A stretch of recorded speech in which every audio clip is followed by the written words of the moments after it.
Bonjour à tous, il est énarque, a longtemps travaillé aux côtés de Dominique de Villepin avant de devenir secrétaire d'État aux Affaires européennes, puis ministre de l'Agriculture entre 2009 et 2012. Il est aujourd'hui conseiller régional de Haute-Normandie et député UMP de l'Eure. Bonjour Bruno Le Maire. Bonjour. Alors vous n'étiez pas vous-même tête de liste lors de ces élections municipales, mais vous figuriez tout de même sur une liste à Évreux, dans votre ville d'Évreux.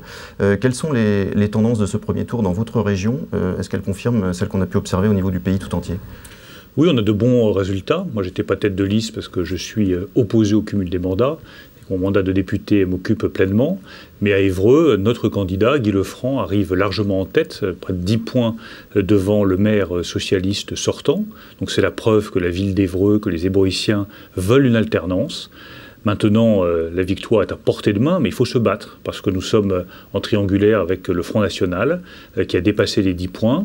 Ne nous faisons pas voler la victoire, ni à Évreux, ni dans d'autres villes, par le Front National.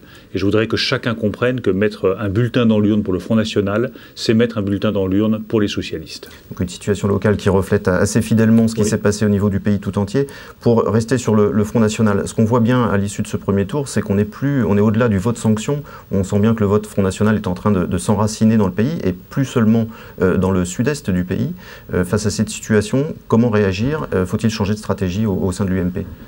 Non, il n'y a pas à changer de stratégie, il faut juste que notre discours gagne en clarté, qu'il gagne en fermeté, qu'on explique clairement ce que nous allons faire et que nous tenions parole, qu'il n'y ait pas de tel décalage entre le discours et les actes. Le Front National, il s'enracine partout où il y a une vraie misère sociale, partout où il y a un taux de chômage très élevé, partout où il y a des problèmes de sécurité importants, partout où il y a des problèmes d'intégration, qui sont des problèmes d'intégration flagrants. Moi, je suis allé dans toutes ces villes. J'ai vu les problèmes d'intégration à Perpignan. J'ai vu la situation sociale à Béziers, qui est une des villes les plus pauvres de France, qui a 16% de taux de chômage, qui a un tiers de sa population en dessous du seuil de pauvreté. J'ai vu à Forbach toutes ces familles d'ouvriers qui, il y a 15 ou 20 ans, avaient encore des vraies perspectives d'emploi, des vraies perspectives d'accès au logement, et qui aujourd'hui n'ont plus rien parce que les mines ont fermé, parce qu'il n'y a pas de perspective d'avenir pour leurs enfants. Donc c'est sur le terreau de la désespérance sociale que peut grandir aujourd'hui le Front National.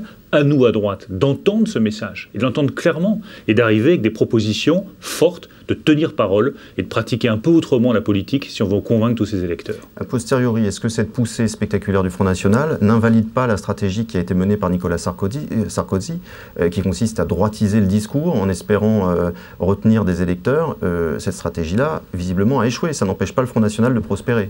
Je crois qu'il ne s'agit pas du tout de droitiser notre discours ou de le gauchiser. Il s'agit juste de répondre aux préoccupations des gens. C'est quoi leurs préoccupations? Vous êtes à Forbach, vous n'avez pas d'emploi. Vous avez un taux de chômage très élevé. Qu'est-ce que l'on fait? Quelles solutions est-ce que l'on apporte? Comment est-ce que l'on soutient les PME, les entrepreneurs, les commerçants qui aujourd'hui sont étranglés par des charges trop lourdes? Le problème, c'est la sécurité. Comment est-ce que vous faites à Neuilly-sur-Marne, où j'étais il y a pas très longtemps, lorsque un jeune est arrêté parce qu'il a commis un acte de délinquance? Nous sommes aujourd'hui en mars 2014. S'il est arrêté, il ne sera pas jugé avant janvier 2015 par le tribunal de Bobigny. Vous trouvez ça normal? Moi non.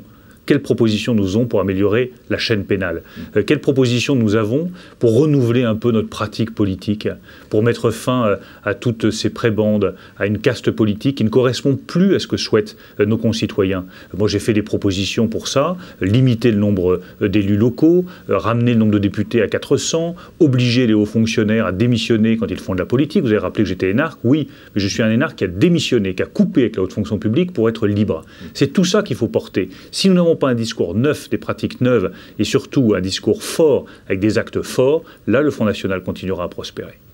À l'issue du second tour, Bruno Le Maire, si les tendances observées hier se confirment, quelle leçon doit en tirer François Hollande? Une leçon très simple, c'est que sa politique met la France dans le mur, et que donc il est urgent de changer radicalement de politique. Alors moi j'entends parler d'équipe, de Premier ministre, de ministre. Ça c'est le problème de casting de François Hollande, qui est expert en casting, en gestion des uns et des autres, en petits accommodements, comme il l'a fait à la tête du Parti Socialiste. C'est pas à la hauteur de l'enjeu national.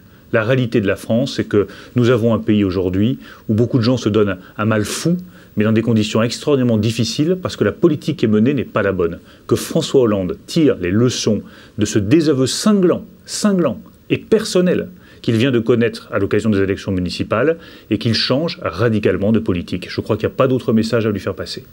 Alors, hier soir, on a vu qu'un certain nombre de leaders de l'UMP avaient été réélus dès le premier tour. C'est en particulier le cas d'Alain Juppé à Bordeaux, réélu avec plus de 60% des suffrages. Est-ce que ça fait de lui d'ores et déjà le meilleur candidat de l'UMP dans la perspective de 2017? Moi d'abord, je suis très heureux pour Alain Juppé parce que je connais bien la ville de Bordeaux. Le travail qu'il a fait là-bas est un travail formidable. Donc c'est toujours bien lorsque le travail est justement récompensé par les électeurs. Ensuite, moi je souhaite que Alain Juppé occupe une place dans le débat national, bien entendu. J'ai toujours considéré que passer la reconquête locale, les élections municipales qui sont vitales pour nous, il fallait ensuite que tous les responsables de l'UMP montent sur le pont pour se battre au niveau national. Et Alain Juppé fait partie évidemment de ces figures nationales qui auront un rôle important à jouer dans les années à venir. Et je m'en réjouis. Je crois qu'il y a de la place pour tous les talents, pour toutes les personnalités. Et il faut que nous montrions qu'il y a à droite une diversité de talents formidable. Regardez le score de Nathalie Kosciusko-Morizet à Paris. Regardez d'autres scores qui ont pu être obtenus par de jeunes candidats partout en France. C'est la preuve qu'il y a un vrai renouveau à l'UMP, tant mieux. Alors, sur le plan personnel, Bruno Le Maire, ces derniers jours, ces dernières semaines, on a pu observer un durcissement de votre discours sur un certain nombre de sujets d'actualité. Je pense à la Russie, je pense aux affaires des écoutes de Nicolas Sarkozy. C'est le nouveau Bruno Le Maire ? C'est un Bruno Le Maire qui a fait près de 100 déplacements pour soutenir nos candidats aux municipales, qui est heureux du coup de voir que ces municipales ont donné les résultats que nous attendions, même s'il faut les confirmer au second tour. Une fois encore, je le rappelle, c'est pas gagné, la victoire est à portée de main, mais il faut continuer à travailler. Et ce que j'ai vu en France m'a effectivement changé. Parce que ce que j'ai vu comme difficulté, comme misère sociale parfois, comme agacement, comme exaspération de certains, notamment des commerçants, des responsables de PME, des artisans, m'amène à penser que oui, il faut un discours plus clair, plus fort, un discours plus net, pour dire aux gens, voilà, nous avons des solutions pour vous, on peut y arriver, mais on n'y arrivera pas avec de l'eau tiède. Ça, j'en suis convaincu. On y arrivera avec des convictions fortes, assumées, et des actes qui suivent ces convictions. En tout cas, c'est le discours que je compte porter dans les mois qui viennent.